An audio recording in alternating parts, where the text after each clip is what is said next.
Familias Unidas Misioneros del Amor de Dios se complace en presentar una más de las conferencias del Reverendo Carlos M. Santos e invitados.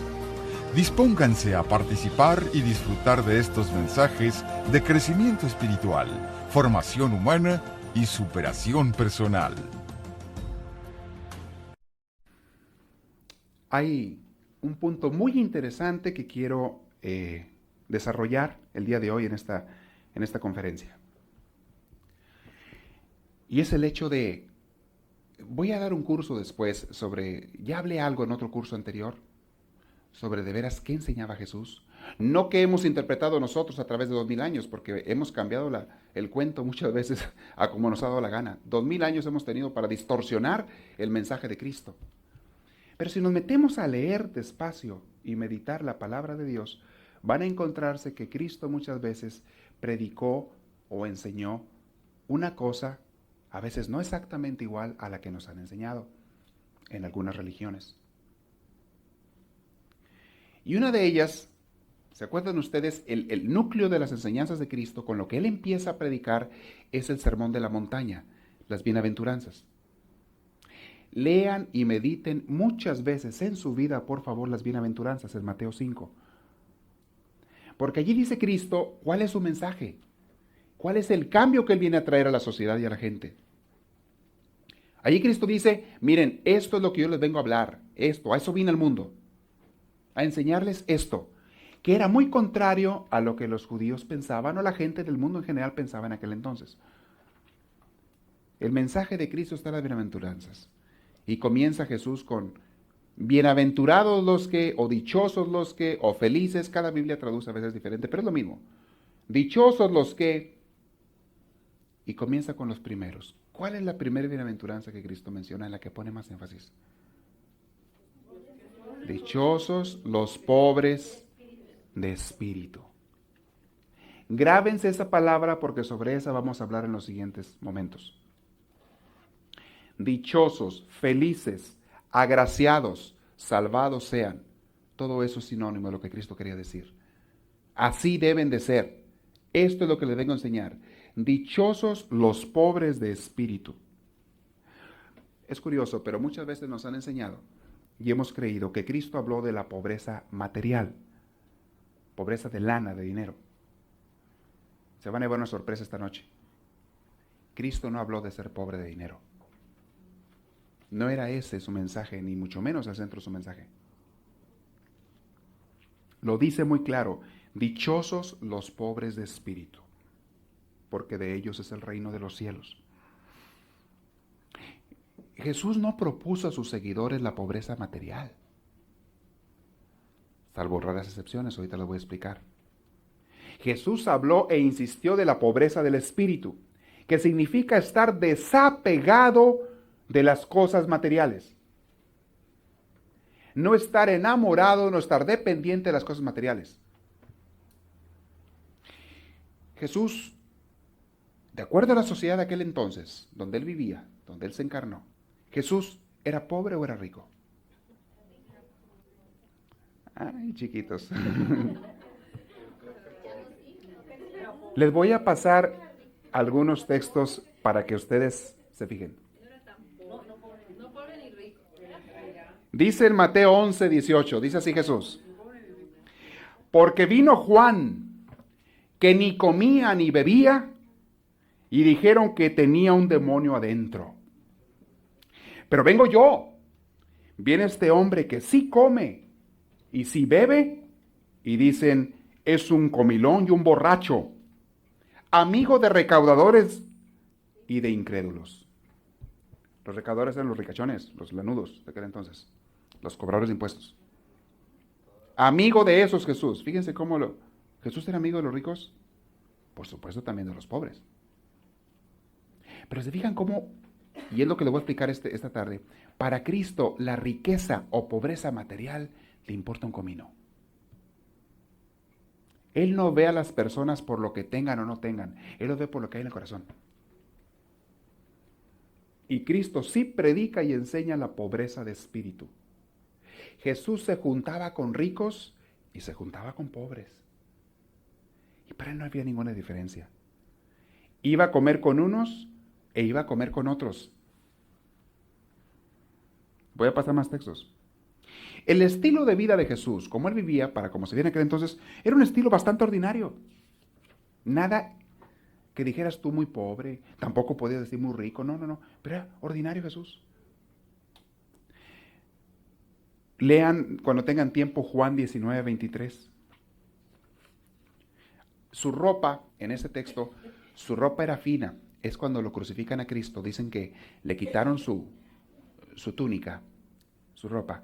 Y los soldados dijeron, vamos a cortarla para repartirnosla en pedazos. Les recuerdo que las telas en aquel entonces eran un lujo, algo carísimo, porque todas las telas se hacían a mano, no como ahora. Las telas por muchísimos siglos era algo lujoso, era algo, wow. Tú tenías un vestido y si eras rico tenías dos. Las telas no era algo fácil. Y las telas grandes de una pieza menos, pero acuérdense cómo las hacen con esas hiladoras, esas máquinas. Entonces, quien pudiera hacer una pieza grande era una persona rica, o quien pudiera comprar lo que valía una pieza. Jesús traía una túnica de una sola pieza. Casi todas las túnicas que se ponían en aquel entonces eran de dos piezas, o sea, como las hacían, no las podían hacer muy grandes, juntaban dos, cosían dos y ya armaban la túnica. Pero la de Cristo era de una sola pieza y los soldados dijeron, no la corten. Porque es de una sola pieza, o sea, es cara, es rica, esta. Mejor vamos a rifárnosla. El que le toque se raya. Sale con una pieza de tela rica. De ninguna manera estoy diciendo que a Cristo le gustara la riqueza. Ni le gustaba ni le disgustaba. De igual manera la pobreza. Y les quiero decir que para Jesús, para Dios, no importa si tienes mucho o tienes poco, lo que importa es tu actitud con respecto a lo que tienes.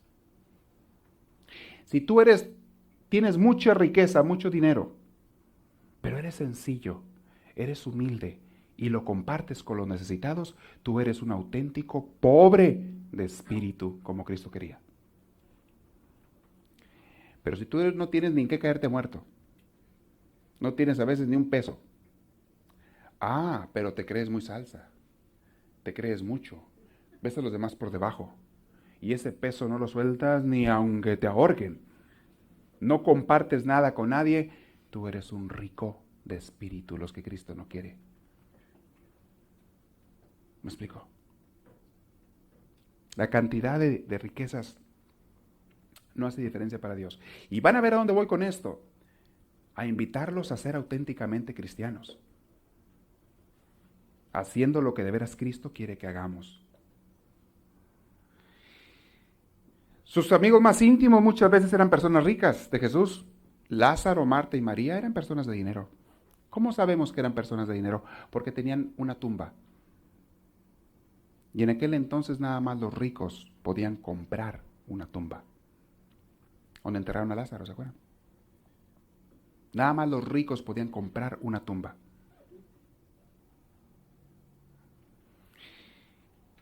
Y les puedo seguir mencionando. Hubo personas, apóstoles, a los que Jesús sí les pidió que dejaran todo. Y quizás, por ejemplo, a Pedro, Juan y Santiago, les pidió que dejaran todo para seguirlo. Dejen sus redes, les dijo, y síganme. Yo los haré pescadores de hombres, ¿se acuerdan? Pero no fue porque quería que fueran pobres materialmente hablando. Se los dijo porque quería que se entregaran a Él totalmente y que dejaran su trabajo para vivir plenamente para Jesús. Y quizá estos pescadores estaban un poquito apegados a sus bienes materiales. Quizá, no sé. Por algo se lo dijo Jesús. Pero hubo otros apóstoles que Cristo llamó, por ejemplo, el otro Simón y Zaqueo, a quienes Jesús no les puso ninguna exigencia de dejar dinero para que lo siguieran. De parte de Cristo, no. Él los aceptó que lo siguieran, pero no dijo que dejaran la lana. ¿Se fijan? Para Cristo no hace diferencia. Claro que Dios quiere que tengan lo necesario para vivir, y Dios te lo quiere dar. Que todo el mundo tenga lo necesario para vivir. Pero Dios lo que no quiere es que te apegues a las cosas. Si tú eres un rico apegado, ahí está el problema. Si eres un rico despegado, bendito sea Dios, qué padre. Ojalá sí sean todos ricos y despegados. Y un día dijo Jesús, y es lo que mucha gente malinterpreta, Dijo Jesús, es más fácil que un camello pase por el ojo de una aguja a que un rico entre en el reino de los cielos. No lo dijo por el dinero que tenía, sino por lo que muchos de ellos se apegan a su dinero. El problema no es tener dinero, el problema es apegarse a él. Y algunos de ustedes me preguntarán, bueno, entonces, ¿usted nos está invitando a que seamos ricos? Sí, sean ricos, pero compártanlo. Entonces, ¿no quiere que seamos pobres? Me da igual, son pobres, son ricos. Nomás no se apeguen a nada. Pido a Dios que tenga lo necesario para vivir ustedes, lo indispensable, que tengamos todos. Pero no te apegues, por poquito que tengas o por mucho que tengas. Me acuerdo que tenía un compañero en el seminario que era tan poseído de sus cosas. No compartía nada con nadie. Y tenía un balón de fútbol. Y nosotros nos encantaba el fútbol y siempre andábamos cortos de pelotas, de balones. Los vivíamos reventando y perdiendo. Y él tenía el suyo. Nadie teníamos, los demás pues teníamos uno para la comunidad y con ese nos lo rifábamos. Pero el día que se nos acababa, el suyo lo tenía guardado. Él jugaba solo con su balón. Y cuando venía a jugar con todos, jugaba con el de todos. Y cuando nos quedábamos sin balón íbamos a pedírselo. Fuimos un par de veces nada más, hasta que casi nos da de cachetadas. No volvimos a pedírselo. Y un día me dijo él a mí, bueno, ¿por qué tengo que prestar lo mío? Si es mío. A mí me costó. Estaba quejando. ¿Por qué tengo que prestarlo? Yo no le dije nada, ni comprendí mucho lo que me decía en aquel entonces, pero ahora digo, qué triste que a veces hayamos personas así. Tan apegados, tan enamorados de las cosas materiales. Y a veces también de las personas. Apegados y enamorados de las personas. Apegados y enamorados de nosotros mismos. Ese es el peor de todos. Más adelante voy a hablar sobre el entregarle a Dios todo, incluso tu voluntad. Voy a hablar de eso. Esa es la auténtica y perfecta pobreza espiritual. Cuando digas entregarle a Dios, no quiere decir que te deshagas de tu casa, de tu carro, de tu ropa. No estoy diciendo eso. Estoy diciendo entrégaselo a Dios. Que sea de Él y que Él lo administre. Pero entrégale más que nada tu persona. Qué difícil es hacer eso. Entrégale en obediencia, en humildad total. No por pedazos, no por mitades, no por algo sí y algo no, sino todo. Ahorita voy a mencionar eso. Otra prueba de que Jesús no estaba en cosas de las riquezas materiales, no estaba en contra de las riquezas materiales, es que se acuerdan ustedes del pasaje en Mateo 26:10, cuando defiende a aquella mujer pecadora que se gastó un perfume costosísimo en él. ¿Se acuerdan? Llegó la mujer pecadora y vacía el perfume costosísimo en sus pies. Y uno de los apóstoles se quejó, el más apegado a las cosas materiales. ¿Quién era? Judas. Se quejó y dijo, oye Señor, ¿pero qué está pasando? ¿Cómo permites que esta mujer desperdicie ese perfume tan caro? Podríamos haberlo vendido y con el dineral que sacáramos de ahí, dicen los comentaristas que lo que costaba ese perfume era el equivalente a no sé cuántos meses de salario de una persona. Lo que costaba ese perfume. Un perfume también eran muy escasos entonces. Todas esas cosas eran carísimas entonces. Eran lujos de reyes y de ricos. No como ahora que van a la tienda y por $2 se compra un perfume. Andan todos apestosos con $2. No, en aquel entonces no eran de $2. Ni te lo vendían en cualquier tiendita. ¿Ya los descubrí donde compran perfume? Bueno, cada quien se pone lo que quiere. Era costosísimo y Jesús defiende a la mujer. ¿Se acuerdan? Óyeme, no, déjala. Déjala que me eche el perfume, ¿por qué no? ¿Por qué no? Ella sabe lo que tiene enfrente. ¿Se fijan? Si Jesús hubiera sido una persona pobre al sentido que muchas veces hemos creído, una persona que rechaza las riquezas, Jesús hubiera dicho, cuando venía la mujer con el perfume, le hubiera dicho, mija, espérate, pero no tienes eso, no tienes una gota. Tráeme para acá, te agradezco mucho el regalito, venga, no sea tu reino. Venga para acá, amiguita, acá nos encargamos de él. Muchas gracias. Pero Jesús no estaba pegado al dinero. No estaba pegado a un perfume. No estaba pegado a nada. Por eso era libre. Por eso podía disponer y no disponer. San Pablo dice en una de sus cartas bien hermoso, yo estoy acostumbrado a tener dinero y a ser pobretón. Sé vivir en la riqueza y en la pobreza. Sé vivir con hambre y sé vivir satisfecho. Sé vivir en bienestar y sé vivir también en malestar. Y a todo lo que venga, que sea la voluntad de Dios. Esa es una persona desprendida. Esa es una persona de veras entregada a Dios. Jesús es el perfecto modelo de quien no da importancia material a los bienes materiales. Ni los busca, ni los desprecia. Eso es una auténtica pobreza de espíritu, mis hermanos. Esa es la pobreza que Cristo predicó.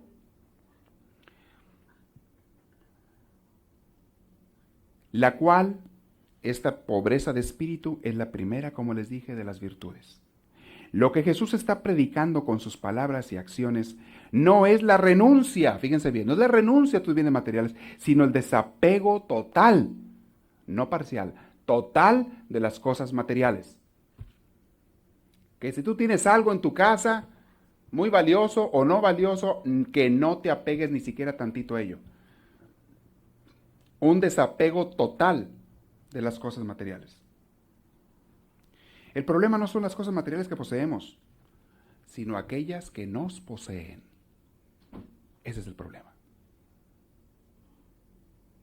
El problema no son las cosas materiales que tú tienes. El problema son aquellas que te poseen a ti.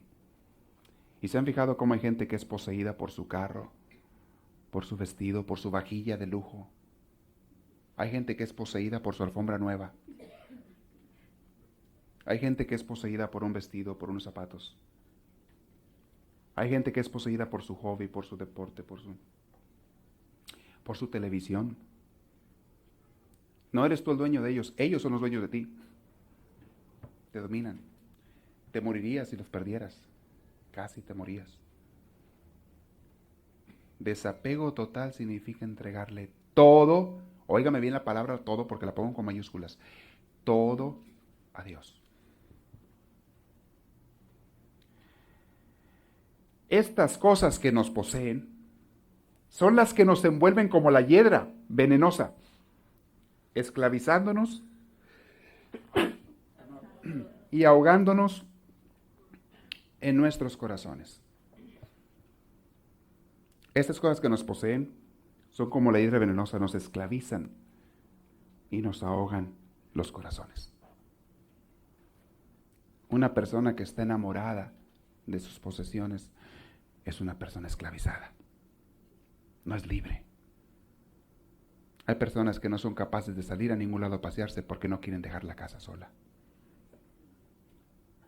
¿Quién manda allí? ¿La persona o la casa? ¿Quién es el dueño de quién? Tú no eres más que el esclavo de la casa, el sirviente de la casa. Debía ser al revés, pero no es así. Es tremendo. Hay personas que sufren tanto por su carro que se les va a raspar, se les va a rayar, se les va a ensuciar, se les va esto al otro. Y viven con un temor constante, con un miedo. ¿Esa persona es libre? El miedo, el temor es esclavizante. Hay otros que tienen el dinero bajo el colchón y no salen porque nunca se lo van a quitar. Sí tiene un par de pennies ahí, aunque sea. Búsquele en el sillón ahí, meta la mano y va a ver que está con los pennies por ahí. ¿Quién posee a quién? Pobreza de espíritu, y aquí viene a lo que les anuncié hace rato. Pobreza de espíritu significa también el no tener voluntad propia. Échense ese trompo a la uña. Ya me fui hasta lo más alto de pobreza de espíritu. ¿O debería decir lo más bajo? No sé. Pero ciertamente lo más pegado a Dios. La pobreza de espíritu auténtica te lleva, que es la virtud principal de Dios, al no tener ni siquiera voluntad propia. Mientras tengamos la capacidad nosotros de escoger las cosas que vamos a querer y las que no, incluso si decidimos que le vamos a entregar todas nuestras posesiones a Dios, somos nosotros los que estamos decidiendo. Eres tú. Es todavía tu voluntad la que está en control. ¿Sí me explico? Si tú dices, le voy a entregar esto a Dios, me comprometo a hacer esto con Dios, de hoy en adelante le prometo a Dios hacer esto, todavía no le entregas tu voluntad. Qué bueno que le quieres entregar esas cosas, qué bueno. Debes de hacerlo, claro que sí. Pero te falta todavía entregarle tu voluntad. Todavía eres tú el que controla lo que le vas a entregar a Dios. Aunque le vayas a entregar todo, eres tú el que manda. Dios mío, por mis virtudes, porque yo quiero ser santo, porque quiero ser bueno, te voy a entregar todo. Yo te lo entrego a ti. Ya me fui a un grado muy elevado y aquí no sé si todos entendamos. Pero medítenlo y Dios les va a dar la luz para entenderlo. Entregarle la voluntad a Dios.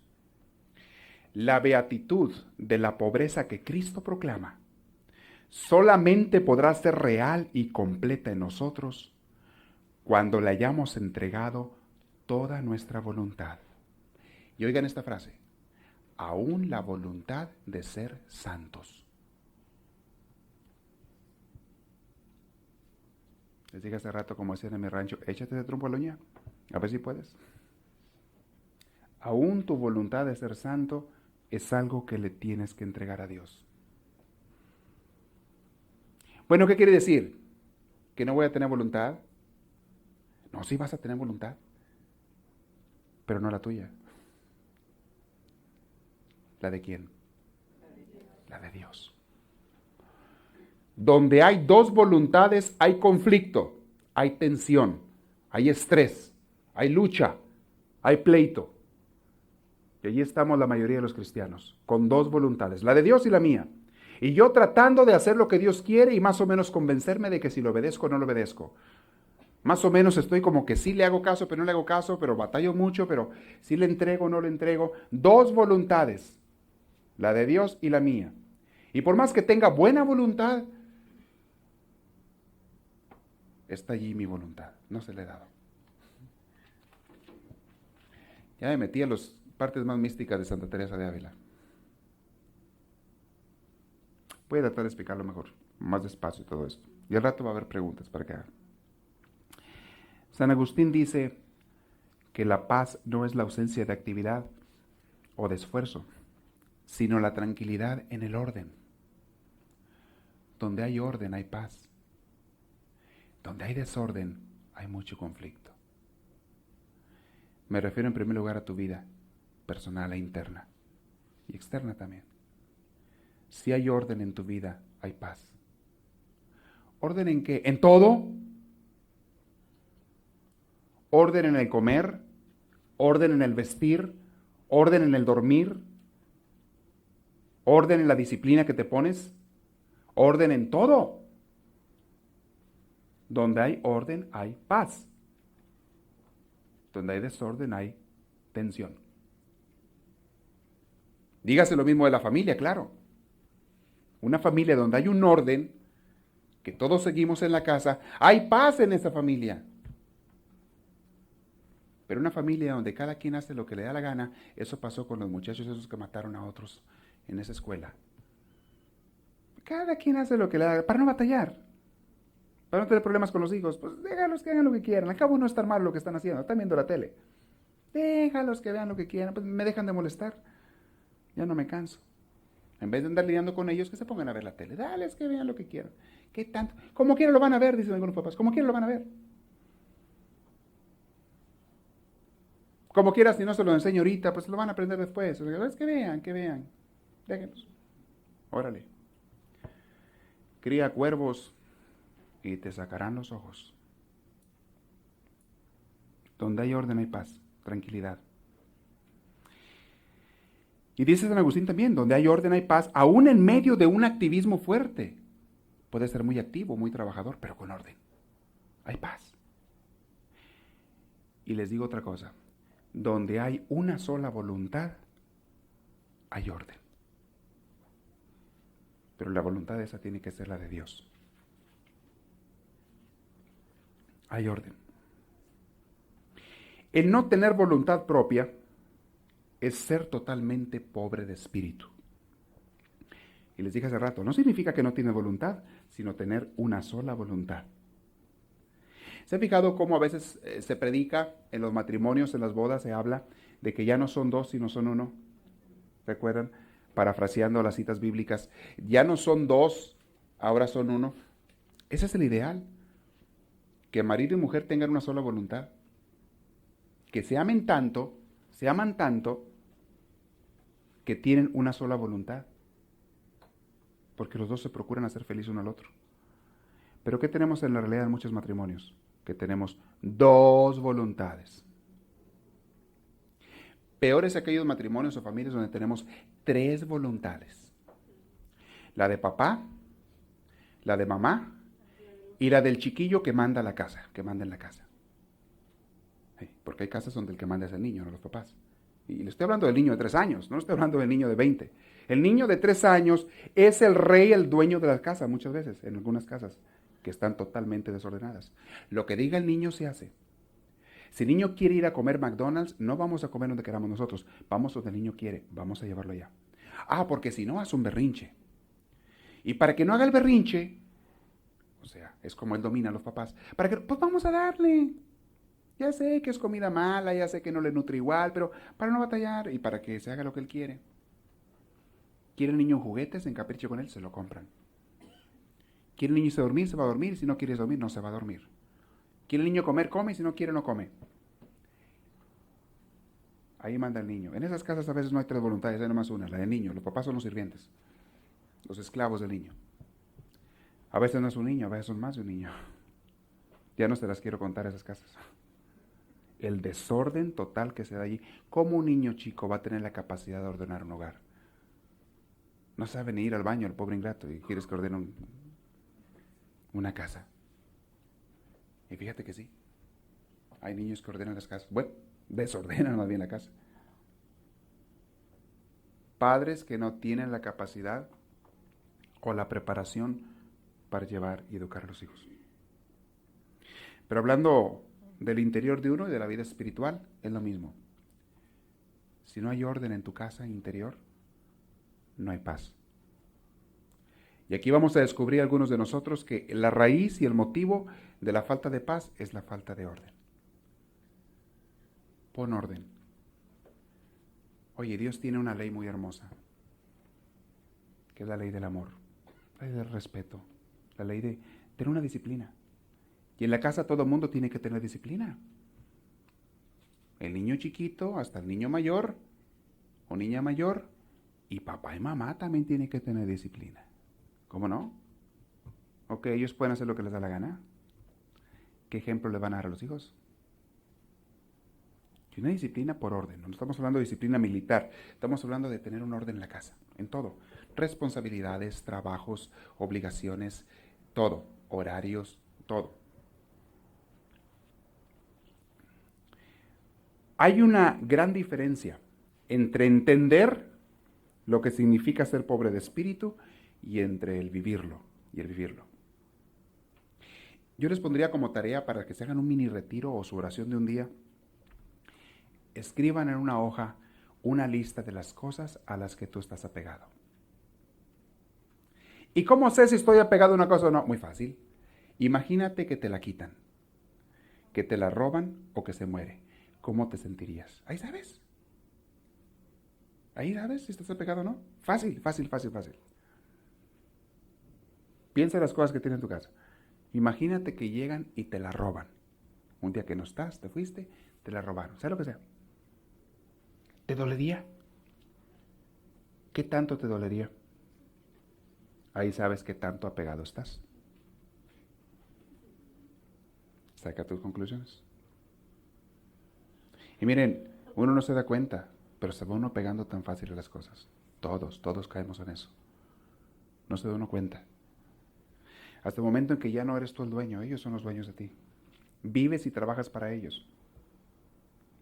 Les he dicho en otras pláticas, en otros cursos, que hay gente que se endroga con una cosa que no puede ni pagar, nomás por el lujo de tenerla. Y después ni la disfruta por estar trabajando el triple para poderla pagar. A veces una casa, a veces es un carro, a veces es ropa, joyas o mugreros que compran, que le cargan la tarjeta y tarjeta y tarjeta y tarjeta. Cuando se dan cuenta tienen un cuentón allí.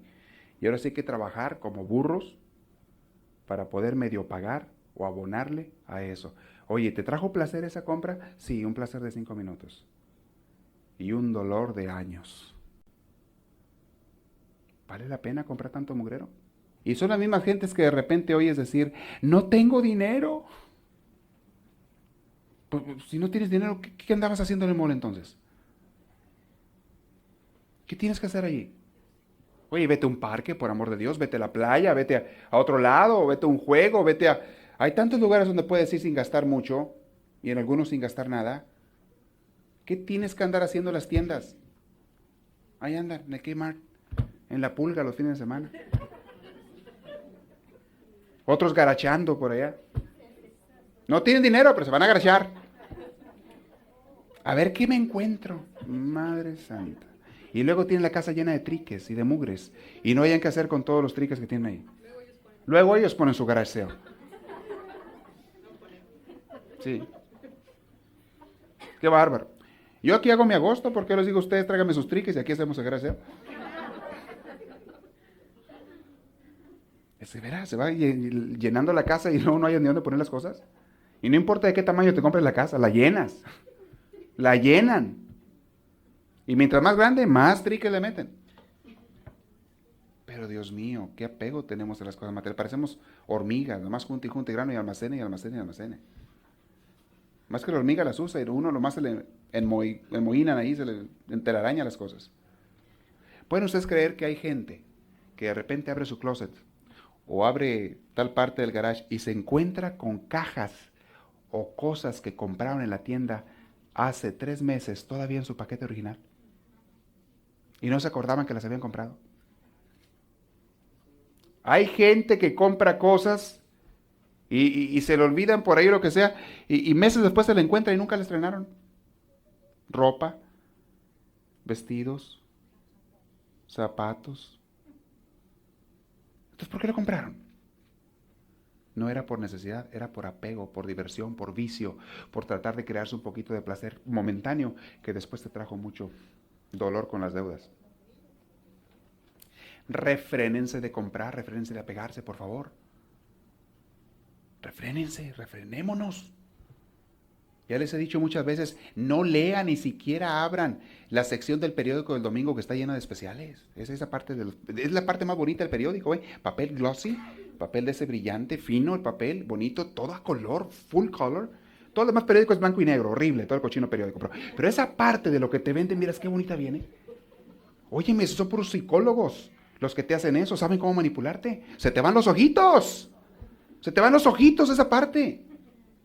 Y te vas de volada a abrirla. Y con el pretexto de los cupones y con el pretexto de no qué tontería, te clavas y mira lo que está aquí. Qué barato. Déjame ir a comprarlo. Ándale. No lo necesitabas. Ah, pero lo viste muy barato y en especial. Y cuando llegas, ese producto que te anunciaron allí está en el último rincón de la tienda. O sea, tienes que pasar por 100 productos antes. Y de esos 100 se te antoja uno u otro. Y luego llegas al que está en especial. No, hombre, no sé, qué bárbaro. Juegan con uno, pero a lo tremendo. ¿Se han fijado en los supermercados de comida que las cosas que más usas son las que están más lejos, allá más al fondo de la leche, los huevos? Fíjense, todos los supermercados, en todos, es táctica para vender. La leche, huevos, fruta, verdura, nunca están en la entrada. Están hasta el fondo. ¿Qué está primero? Todo el mugreo que no necesitas y que vas viendo y viendo y viendo y echándole la canastilla, echándole. Y todavía llegas a pagar la caja y en lo que está haciendo la cola, lleno de mugreros ahí al lado de la caja. Más mugreritos. Y revistas y cepillos y rastrillos y chicles y el niño se apalanca con un chocolate de allí. Sí, te lo ponen a la altura de los niños para que el niño se apalanque y se lo tengan que comprar. Ay, mis hermanos, y la gente caemos, pero como redonditos, como moscas, sin darnos cuenta. Un mundo que te está haciendo materialista y apegado. Y Jesús que nos enseña, despéguense de las cosas. No que no las tengas, las que necesitas, sino que desapégate de ellas. Estoy hablándoles de que hay que entender, hay que entregar la voluntad a Dios. La oscuridad y la purificación no solamente se dan en la vida de oración, sino también en los altibajos de la vida diaria, con sus problemas, sus sufrimientos y sus alegrías. En todo este curso hemos estado hablando de cómo en la vida espiritual hay altibajos. Hay momentos en que te sientes muy bien con Dios, tu oración sale a todo dar, y hay momentos en que no te sabe a nada la oración, andas por abajo. Te cuesta un mar de lágrimas orar, te cuesta. Mucha gente se desanima y no lo hace. Es cuando más debes de hacerlo. Hay altibajos en la vida espiritual, en tu relación con Dios. Igualmente en la vida es igual. Hay altibajos en la vida diaria. Hay días en que todo te sale bien y hay días en que parece que todo te sale mal. No te desesperes. Que si estás con Dios y siguiendo una vida espiritual con Él, aún lo que te pasa en la vida diaria, no me refiero a lo que tú haces de mala voluntad, me refiero a lo que te pasa en la vida diaria, todo va junto con Dios. La vida espiritual no está nunca despegada, ni debe de estar despegada de tu vida diaria. Una persona que anda mal con Dios, anda mal en su vida exterior, en su vida diaria. Una persona que anda bien con Dios, anda bien en su vida exterior, en su vida diaria. Aunque haya altibajos anímicos, esa persona está con Dios. No me despegue nunca su vida con Dios, su relación con Dios, de lo que te pasa cada día. En el trabajo, en la familia, a nivel personal, con los amigos, con los compadres. Nunca despeguen una cosa con la otra, porque deben de ir unidos. Y así como cometemos errores, y a veces muy graves, en la vida exterior, nos vienen a afectar a la vida espiritual, interior. Va unido. Hay gente que quiere separar la relación con Dios, la vida con Dios, de la vida del mundo. Hay pobre gente que solamente se le ha hablado y enseñado religión, pero no se le ha enseñado y hablado de Dios, amar a Dios, vivir con Dios. Hay gente que cree que la relación con Dios se debe dar un día a la semana, 1 hora. Qué equivocados estamos. La relación con Dios se debe dar 24 horas al día, 7 días a la semana. 7 días a la semana. Creo que la vez pasada les explicaba aquí, o no sé si fue en otro lugar, en otra plática, les explicaba cómo, fue en otro lugar. Cuando una persona identifica a Dios que está en el templo, que vive en el templo, ya la regó ese pobre. Y es lo que nos enseñan muchas veces. Nos hacen ver que Dios vive en el templo. Y le llamamos hasta la casa de Dios.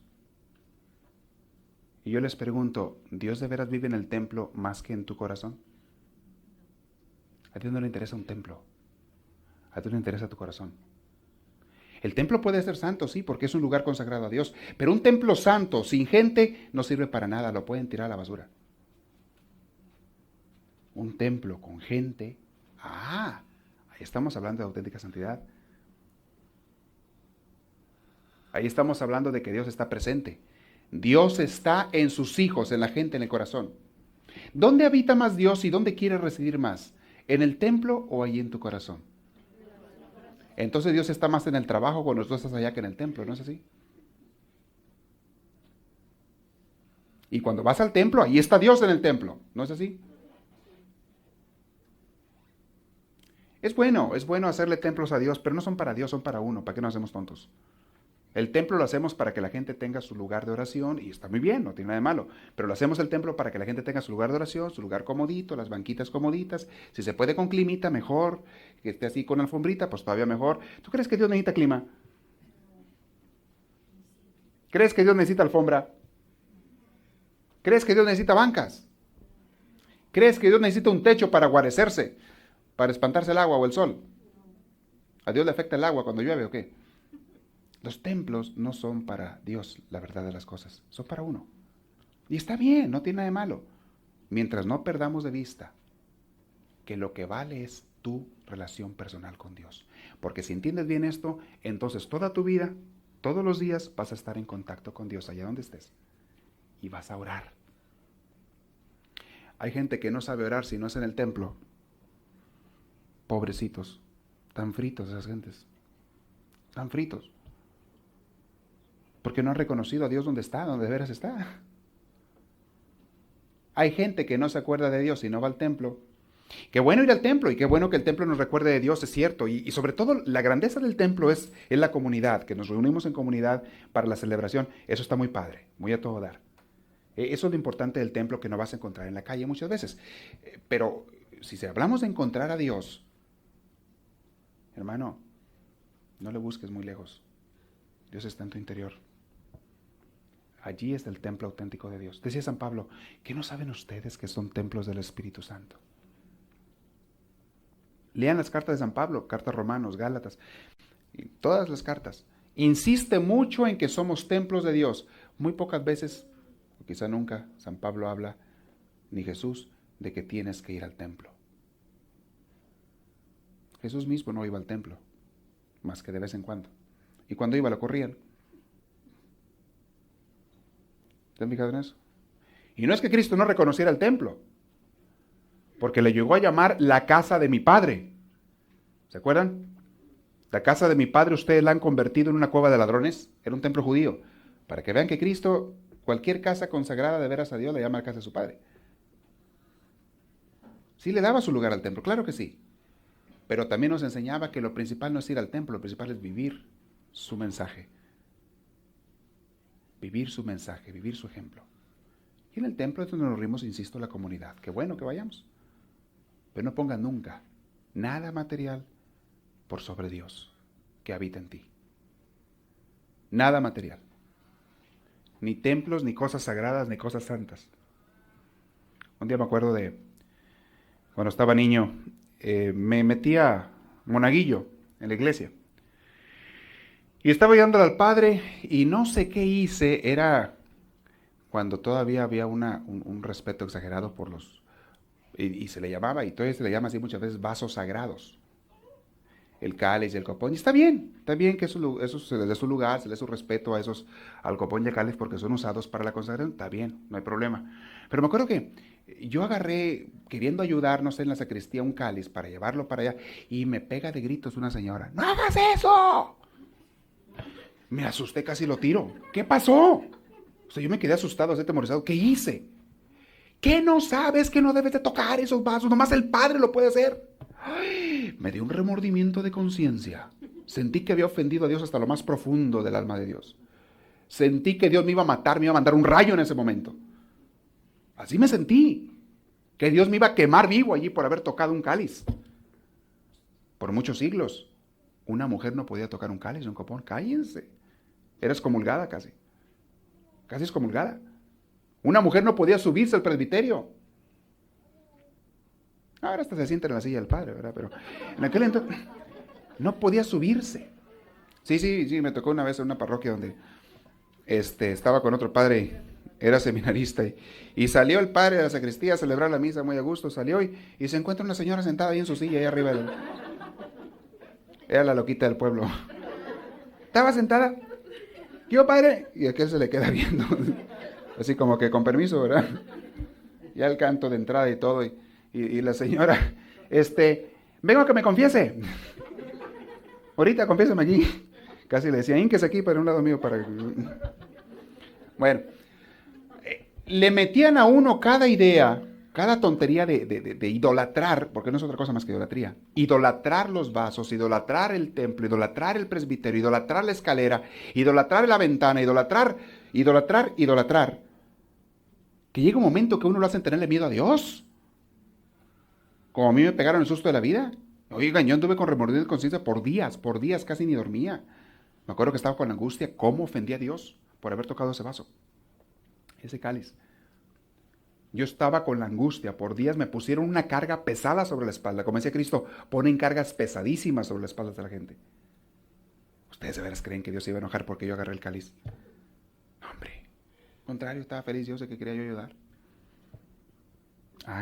Pero la gente metemos esas ideas tontas. Qué triste que sea así. Les decía que los altibajos se dan en la vida de uno, en la vida matrimonial, en la vida familiar, en la educación de los hijos. Todos tenemos días buenos, días malos, días de consolación como la vida espiritual y días oscuros también.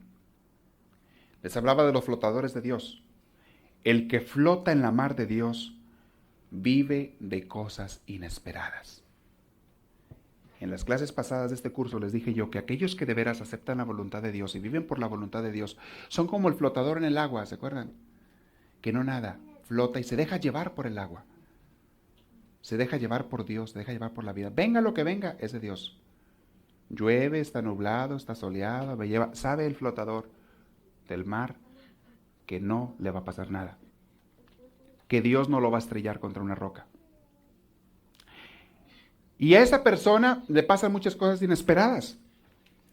Muchas veces esas personas pierden el trabajo o adquieren un trabajo.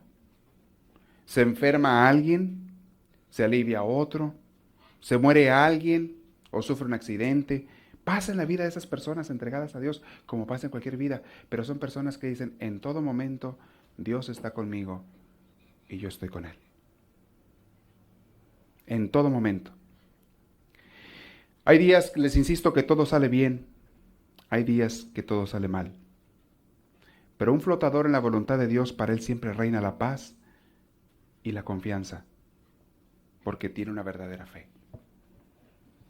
Aquella persona que vive haciendo la voluntad de Dios, que vive en la voluntad de Dios, es una persona que tiene paz, que tiene confianza. Va a haber dolores también.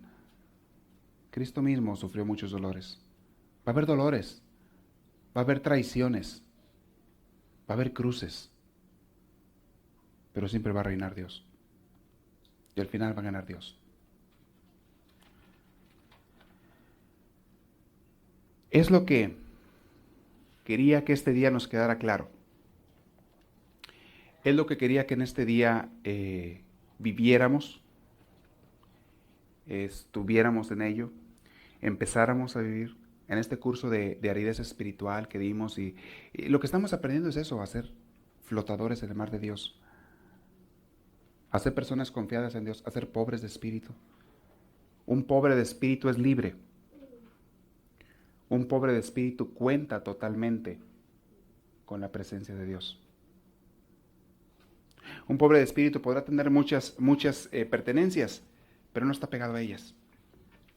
Esos son los pobres de espíritu. Quiero saber si hay preguntas ahorita. Háganlas en el micrófono que les van a pasar, los que tengan alguna pregunta. De esto que vimos el día de hoy, o que estamos viendo, y de los días anteriores también. Si hay algo, con toda confianza, para que la hagan. Ahí vieron. Y de seguro que van a salir muchas ahora, por el tema que vimos es bastante profundo. Padre, sí. ¿Sería que San Francisco de Asís exageró con renunciar totalmente a las riquezas? La grandeza de Francisco, muy buena pregunta. La grandeza de Francisco de Asís no fue el haber dejado los bienes materiales, aunque así fue como él vivió su pobreza o la quiso vivir. La grandeza de Francisco fue el haberse desapegado de todo, familia y cosas materiales. Esa es su grandeza. Claro, su manera de desapegarse fue dejándolos también físicamente, no nomás se desapegó del corazón. Francisco también dejó las cosas materiales. Y quizá él lo vio así, de esa manera no me van a dar ninguna tentación después. ¿Está bien? Francisco logró las dos pobrezas. La primera es una virtud, la segunda no, pero pues tampoco es malo, ¿verdad? La primera es la pobreza espiritual total. Esa es la santidad de Francisco de Asís. Y la segunda también tuvo la pobreza material. Hubiera exagerado Francisco si él tuviera familia e hijos y los abandona y deja todo y se va por pobreza. Eso ya no sería pobreza, eso es exageración. Tienes que cumplir con las responsabilidades primero, de la familia. Pero Francisco no tenía responsabilidades de ese tipo. Era soltero. Entonces no exageró Francisco. Simplemente hizo lo que él vio mejor para lograr una auténtica y total pobreza espiritual. Y para él lo mejor fue dejar también físicamente las cosas materiales. ¿Sí me explico? Francisco... Ahora, si lo queremos visualizar, se ve más claro cuando una persona deja y abandona las cosas materiales que cuando nomás los abandona espiritualmente. O sea, en él se ve más clara la pobreza. Pero insisto, la grandeza y la santidad de Francisco, que es muchísima, fue la de haberse despegado de las cosas materiales. Les recuerdo que Francisco era rico. Era muy rico su familia. Y también se divertía mucho, se gozaba su dinero y demás. Pero dejó todo eso también. Su papá se enojó su papá se enojó porque él no quiso seguir el negocio. Iba a ser el heredero y tenía que promover la venta de telas. Papá se enfureció. Claro que sí. ¿Había una pregunta por ahí? Padre, Sí. usted dice que a través de tanto tiempo nos han enseñado a que idolatremos cosas, a que creamos en cosas y que eso no está bien. El domingo yo tengo un hermano que es separado, es pentecostal, y me decía que leyera Jeremías 10. Y en Jeremías 10 dice que habla, yo no entiendo muy bien el mensaje que da Jeremías 10 en ese versículo, pero mi hermano me decía que ese versículo se da a las imágenes que nosotros creemos, Bueno, ¿verdad? a veces le ponen Éxodo 20, ¿verdad? Algunas religiones cristianas critican a las religiones que tienen imágenes. Bueno, volvemos a lo mismo. El pecado no es tener imágenes. El pecado es si las idolatras. Ese es el pecado. Acuérdense que Dios empezó a ponerles prohibición de hacerse imágenes a los israelitas porque ellos hacían becerros de oro y los nombraban sus dioses. ¿Sí? El pecado no es hacer imágenes. El pecado es idolatrarlas. Pensar que esa imagen es tu Dios. Eso está mal. Para cualquier religión. Incluso para aquellos que sí tenemos imágenes. Si la imagen para ti es una resemblanza, una fotografía o una estatua de Dios, no hay problema. Para ti es una imagen de Dios, no es Dios. Pero si para ti la imagen es Dios, entonces estamos mal. Porque ahí donde tienes colgada la imagen, ahí está tu Dios y ahí lo dejas. Mientras entendamos esa parte. Ok, pero me he dejado más confundida. Arrímese el micrófono. Sí, porque me dice que las apariciones de la Virgen María son falsas. Ah, bueno. Que son apariciones diabólicas. Le digo, ¿y tú cómo lo puedes caray. probar? ¿Y porque cómo lo puedes Lumbre, probar? bueno. Y yo le digo, mira, yo te voy a decir una cosa. Yo soy católica y toda la vida he sido católica, le digo yo. Pero yo creo que hay un solo Dios, le digo, y tú y yo creemos en eso mismo. Y yo en María la respeto mucho. Le digo, Claro. no soy devota de María, pero la respeto, le digo yo. La devoción a la Virgen María María entre los católicos es cuestión de fe, ¿verdad? Ok. Es cuestión de fe. El que quiere creer, bien, y el que no, allá su problema. ¿Ok? Pero otra cosa, padre, discúlpeme, pero yo no sé si es necesario, mi sacerdote me decía que en que no creía en María no era católico. Porque si no crees, sos católico a media. Entonces decía yo, padre, discúlpeme, pero yo no puedo tener esa devoción que yo veo en las marianas y cosas por el estilo, yo no puedo tenerla. María sí es una parte esencial, no diría esencial, diría importantísima. María es una parte importantísima de la fe católica y de los ortodoxos también y de muchas religiones que no son católicos romanos, católicos de muchas ramas, hay muchos que tienen a María. Alguna gente piensa que nomás los católicos romanos tienen o tenemos a María. No, hay muchas religiones que tienen a María. Y luego están las ramas protestantes, que esas no tienen a María ni ningún santo. Bueno, María es una parte importantísima de la fe católica, aunque no necesariamente esencial. O sea, si un católico no tiene devoción a María, no por eso se va a condenar, ni mucho menos, o a ser una persona necesariamente un mal católico. Podríamos decir que es un católico no completo en cuanto a la fe. Sí, pero no necesariamente un católico malo.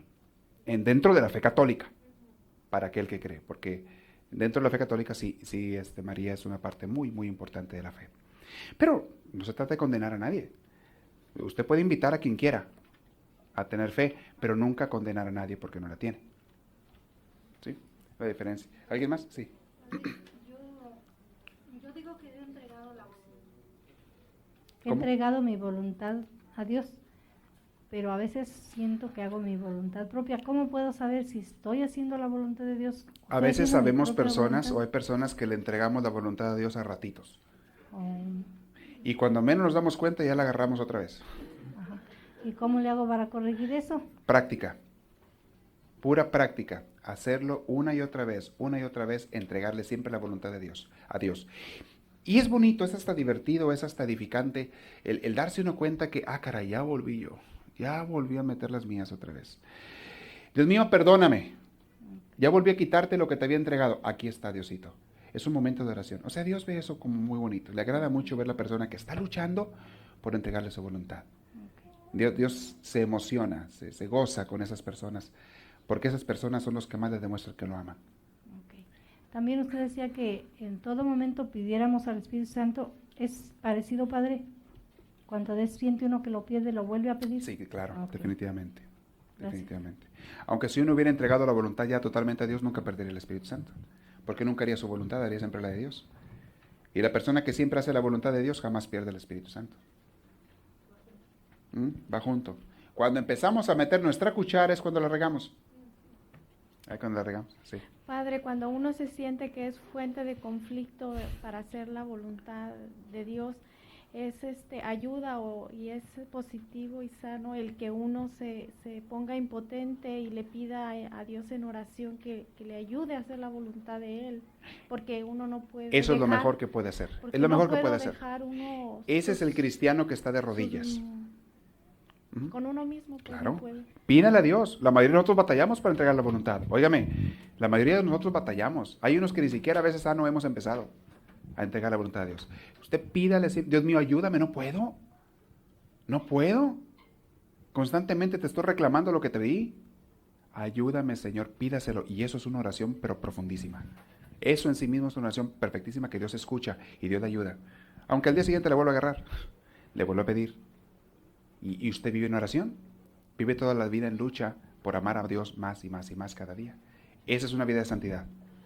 Santo no es el que llegó a ser perfecto en las acciones. Santo es el que luchó toda la vida por amar a Dios cada día más. Ese es el santo. ¿Alguna otra pregunta? ¿No hay? ¿O sí hay? ¿Quién tenía por aquí? Usted se quedó con una, ¿verdad? Ándale. Le había así como la boca como que quería. Desde la primera vez que yo vine acá, usted dijo que no importara donde nosotros fuéramos, pero que nos arrimáramos a Dios. Sí. Desde que yo he venido a este país he ido 2 o 3 veces a misa porque nunca no he hallado ¿cómo le podría explicar? Mi trabajo, ahora que estoy trabajando hasta los domingos, me impide ir a misa. Uh-huh. Entonces, en la noche, mi hermano me llega a traer a mi trabajo y me lleva a su iglesia. Uh-huh. Ah, le cobra. Por llevarlo. Bueno, la cosa es que voy, ¿verdad? Sí. Y tengo conflicto con mis hermanos, por eso. Porque si yo voy a la iglesia de mi hermana se me enoja, Uh-huh. ¿verdad? Porque... Entre esos hermanos no hay mucho amor cristiano. ¿Qué más? O quizás, no sé, pero yo le digo, yo me acordé que dijo, no, si el padre dice que donde nos arrimemos, donde nos arrimemos a Dios. Yo siento que cuando voy donde él, ellos predican diferente, ¿no? Claro. Los pastores, claro, y digo, entonces a mí me gusta.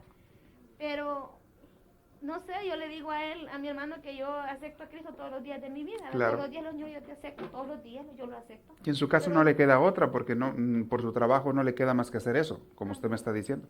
Claro, eso vale muchísimo para Dios. Pero no hago nada malo, ¿verdad? No, porque va a ser malo en buscar a Dios. Hace mal cuando se aleja de Dios. Ahora, si a mí me pregunta, yo le aconsejaría que cuando pueda cantar despedida se rime dentro de su fe para que usted misma no se confunda, porque hay creencias diferentes. Yo le diría, lo más que pueda vaya a su fe, ¿verdad? En este caso, la católica. Pero el ir a la otra buscando a Dios con sinceridad y autenticidad, ¿por qué va a ser malo? Y menos cuando encuentra... y acuérdese, por los frutos se conoce el árbol.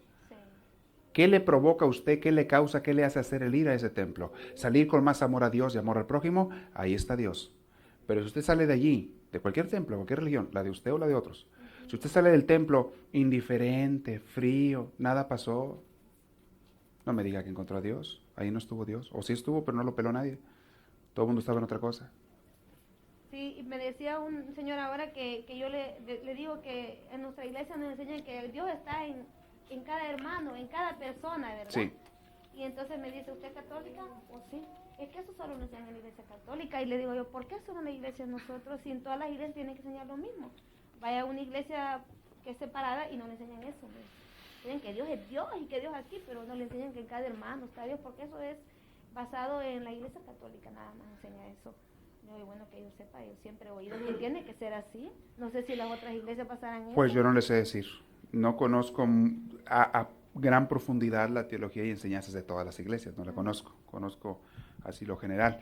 Pero pues yo creo que sí ha de haber muchas iglesias, aparte de la católica, que predican que en el prójimo está Dios. Jesús lo dijo, lo que hagas a cualquiera, hasta los más pequeños, a mí me lo haces. Y San Pablo lo dice, que no saben que ustedes son templos del Espíritu Santo, cuídenlo, no lo mancillen, no lo ensucien.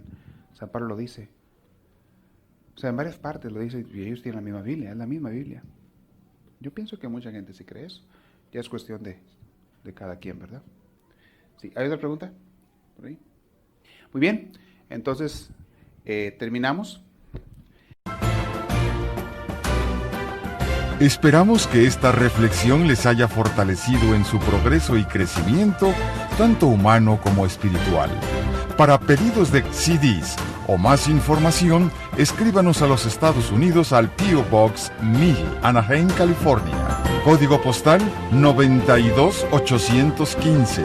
Que Dios les bendiga y les conceda una vida llena de su gracia, su espíritu, su gozo y su paz.